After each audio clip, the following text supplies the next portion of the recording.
Okay, I'm back. So, I'm back with the realness, the real talk.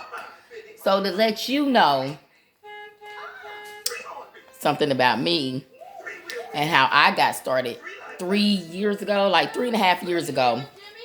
Like I said, when I started coming up with the concept and realizing what I was going through and all the struggle and pain and no money, no game. So 3.5 years ago, once I regained my stability back, me and my children, we ended up in the suburbs of Westfield in Indianapolis, Indiana, and I regained myself. But I started coming up with my own little system to come up with a goal, you know what I'm saying, with a money plan, savings plan, and a goal. And I started doing my researches out there. You know, a lot of people don't have the time or they pride be in the way. I started looking up researches, a program to help pay with bills, churches, whatever they do, pantries, all different type of help.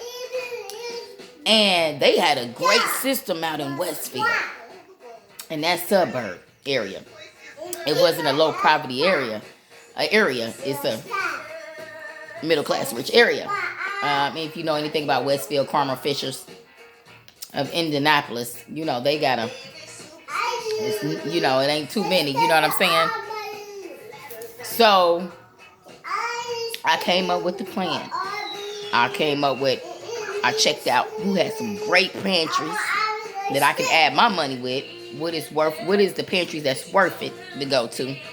Honey, about all of them out there, honey.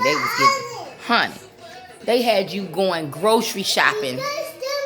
Like, their pantry out there was like going grocery shopping like you at Myers and Kroger's. They had nothing but Myers and Kroger's brands on shelves.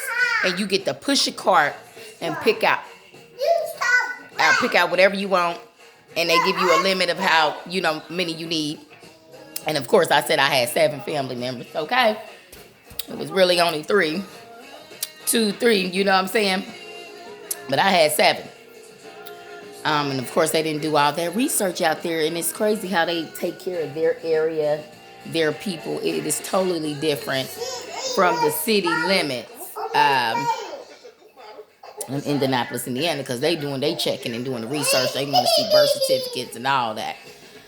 So I came up with that plan. I found me a couple pantries that I could go to twice a month.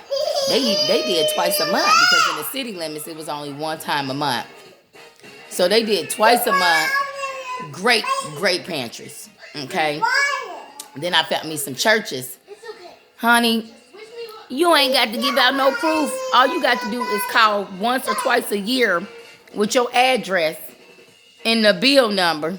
And if they got the funds, they take care of the bill for you. I'm talking about that's some shit, okay? Versus our area. You know what I mean when I say our area? You know what I'm saying? Because they checking twice in our area. You made a phone call out there and you need help with a light bill, water bill, trash bill, half on the rent. They ask for your name, your address, how many people in your house. And I guess they call and do the proof. They get the proof themselves. They call the bill people or your landlord or property manager and everything line up with them. They just send a check. Honey. So I started playing with the big dogs. I said, okay, well, I'm bringing in so much of this, and I'm going to be calling y'all once or twice a year to save my money, whether I need to or not. But that's how I start saving resources. They've been having this stuff for years. It's been set up. It's been set up for them anyway. So I'm going to use it. And that's how I got ahead of the game. I started getting ahead of the game through the resources and hitting that 9 to 5 and on my grind. And I start writing that stuff down, thinking twice, checking twice. Like I say, ho, ho, ho, checking twice, checking that list twice. And I said, I'm going to master this. And that's what I did. I used the resources plus my income to master my savings. Took me 3.5 years to put something together. Now I'm down in Tennessee, and I'm loving it. And I still got bigger goals from Tennessee. I don't know what the next state gonna bring me or city. Maybe North Carolina, NC. I might be coming to see y'all. But anyway, that's how I started. So you can't have no pride, no shame in your game, especially when you're a mother. And so you single people, y'all probably really don't understand, because if you're not a mother, you wouldn't understand. But if you're a mother, you better go get those resources. Ain't no pride. You better go stand in those long lines, whatever you have to do to save your own money, pocket your money, and use the resources, because that's what they out there for. Them programs are being funded, and you missing out how to get ahead. Telling you that right now. I'm telling you from experience. This ain't no talk. This is experience.